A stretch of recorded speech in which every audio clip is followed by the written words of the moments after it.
പമ്പാ നദിയിൽ ജലനിരപ്പ് ക്രമാതീതമായി താഴുന്നത് ആറന്മുള വള്ളസദ്യക്കെത്തുന്ന പള്ളിയോടങ്ങളുടെ യാത്രയെ പ്രതിസന്ധിയിലാക്കുന്നു.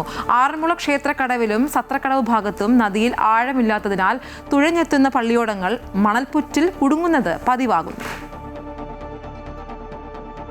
പമ്പയുടെ ആറന്മുള ഭാഗത്ത് വെള്ളം ക്രമാതീതമായി കുറഞ്ഞതോടെ ആറന്മുള വള്ളസദ്യക്കെത്തുന്ന പള്ളിയോടങ്ങളാണ് പ്രതിസന്ധിയിലായിരിക്കുന്നത്.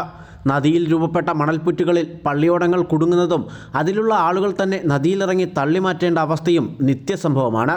മണിക്കൂറുകളോളം അധ്വാനിച്ചാണ് പലപ്പോഴും പള്ളിയോടങ്ങൾ മണൽപ്പുറ്റിൽ നിന്നും പുറത്തെത്തിക്കുന്നത്.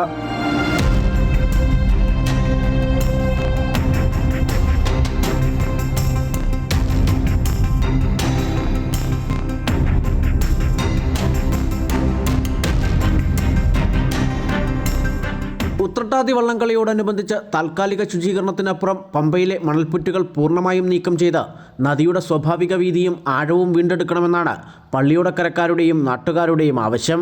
ഇവിടെ ചെയ്യണമെങ്കിൽ നല്ലൊരു ഡ്രഡ്ജർ കൊണ്ടുവന്ന് നല്ല ആഴത്തിൽ മണ്ണെടുത്ത് ആ മണ്ണ് ശരിക്കും പറഞ്ഞാൽ ഇവിടെ ഉപയോഗമുണ്ട്. തണ്ട മണ്ഡലക്കുഴി എന്ന് പറഞ്ഞൊരു ഭാഗം അത് നികത്തിയെടുത്താൽ ആ പാർക്കിംഗ് പോകും. ഇവിടെ പാർക്കിംഗ് ആണ് ഏറ്റവും വലിയ പ്രശ്നം. അവിടെ പാർക്കിംഗ് പോകും.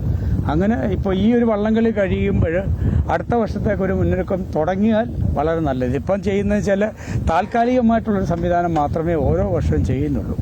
ഇത്തവണ വള്ളസദ്യയുടെ തുടക്കത്തിൽ തന്നെ ജലസേചന വകുപ്പ് നിക്ഷേപമാലി ഭാഗത്തടക്കം മണൽ നീക്കം ചെയ്യുന്ന പ്രവൃത്തികൾ തുടങ്ങിയിരുന്നു. എന്നാൽ ഇത് തീർത്തും അശാസ്ത്രീയമാണെന്ന പരാതിയുമുണ്ട്.